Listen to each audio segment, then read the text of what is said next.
مدینہ طیبہ کی طرف ہجرت کرتے ہوئے سفر میں آقائے دو جہاں سرور دو عالم صلی اللہ تعالیٰ علیہ وسلم نے ایک جامع دعا فرمائی، جس کا حافظ ابن کثیر رحمہ اللہ تعالیٰ نے مشہور زمانہ کتاب البدایہ والنہایہ تاریخ ابن کثیر میں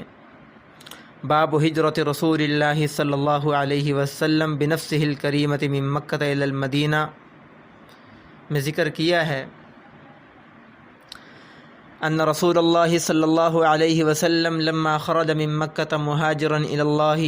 یرید المدینہ، کہ جب حضور صلی اللہ علیہ وسلم مدینہ کے ارادے سے اللہ کی طرف سے ہجرت کرتے ہوئے مکہ سے چل پڑے، قال، تو آپ صلی اللہ علیہ وسلم نے یہ دعا مانگی تھی، الحمدللہ الذی خلقنی ولم اک شیئا، تمام تعریفیں اس اللہ کے لیے ہیں کہ جس نے مجھے اس حال میں پیدا کیا حالانکہ میں کچھ بھی نہیں تھا، اللہم اعنی علی حول الدنیا وبوائق الدہر ومصائب اللیالی والایام، اے اللہ دنیا کی گھبراہٹوں اور زمانے کے شرور و فتن اور دن رات کے آنے والے مصائب پر مصیبتوں پر میری مدد فرما، اللہم اصحبنی فی سفری، اے اللہ آپ اس سفر میں میرے ساتھی ہو جائیے، وخلفنی فی اہلی، اور یا اللہ تو میرے گھر میں میرا خلیفہ بن جا، میرے گھر کی حفاظت فرما، وبارک لی فیما رزقتنی، اللہ جو آپ نے مجھے اپنا رزق عطا فرمایا، اپنی نعمتیں عطا فرمائی ان میں میرے لیے برکت فرما، وَلَكَ فَضَلِّلْنِي، اے اللہ مجھے اپنے سامنے تواضع کرنے والا بنا دے، وَعَلَى صَالِحِ خُلُقِي فَقَوِّمْنِي، اور عمدہ اور نیک اخلاق پر تو مجھے جما دے، وَإِلَيْكَ رَبِّ فَحَبِّبْنِي، اے اللہ مجھے اپنا محبوب بنا لے، مجھے اپنی محبت عطا فرما اور مجھے بھی اپنا محبوب بنا لے کہ میں تیرا محبوب بن جاؤں، وَإِلَى النَّاسِ فَلَا تَكِلْنِي، لیکن یا اللہ مجھے عام لوگوں کے سپرد نہ فرما، مجھے عام لوگوں کے حوالے نہ کرنا، یا رب المستضعفین، اے اللہ اے کمزوروں کے رب میرے اللہ تو میرا بھی رب ہے، وَأَنْتَ رَبِّي، آپ میرے رب ہیں، اعوذ بوجہک الکریم الذی اشرقت لہ السماوات والارض، میں تیرے اس کریم چہرے کے طفیل جس سے سارے آسمان اور زمین روشن ہو گئے، وکشفت بہ الظلمات، اور سارے اندھیرے چھٹ گئے، وصلح علیہ امر الاولین والآخرین، اور جس سے پہلوں کے کام بھی درست بنے اور بعد والوں کے کام بھی درست بنتے ہیں، آپ چہرے کی اس کریمانہ چہرے کی، آپ اس کریمانہ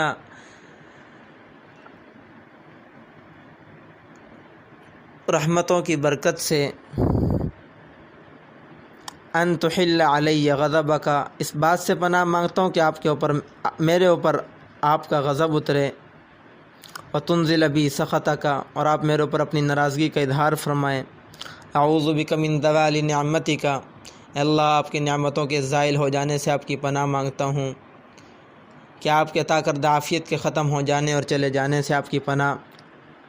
وفجأۃ نقمتک، اور تیرے ہر قسم کے غصے سے میں تیری پناہ چاہتا ہوں، وتحول عافیتک، اور آپ کی عافیت اور آپ کی طرف سے ملنے والی عافیت کے ختم ہو جانے سے، بدل جانے سے، وجمیع سخطک، اور آپ کی تمام ناراضگیوں کے آنے سے اللہ آپ کی پناہ مانگتا ہوں، لک العتبی عندی خیر ما استطعت، اے اللہ میں جتنے اعمال کر سکتا ہوں ان میں سے میرے نزدیک سب سے بہتر تجھے راضی کرنا اور تجھے منانا ہے، لا حول ولا قوة الا بک، گناہوں سے بچنے کی طاقت اور نیکیوں کے کرنے کی طاقت تجھ ہی سے ملتی ہے۔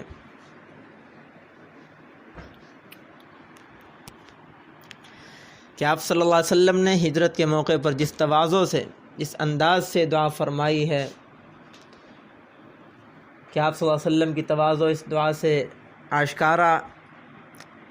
کہ حدیث کے الفاظ پر دوبارہ غور فرمائیے، الحمدللہ الذی خلقنی ولم اک شیئا، اللهم أعني على هول الدنيا وبوائق الدهر ومصائب الليالي والأيام. اللهم اصحبني في سفري واخلفني في أهلي وبارك لي فيما رزقتني ولك فضللني وعلى صالح خلقي فقومني وإليك ربي فحببني وإلى الناس فلا تكلني رب المستضعفين وأنت ربي أعوذ بوجهك الكريم الذي أشرقت له السماوات والأرض وانكشفت به الظلمات وصلح عليه أمر الأولين والآخرين أن تحل علي غضبك وتنزل بي سخطك. أعوذ بك من زوال نعمتك وفجأة نقمتك وتحول عافيتك وجميع سخطك. لك العتبى عندي خير ما استطعت لا حول ولا قوة إلا بك.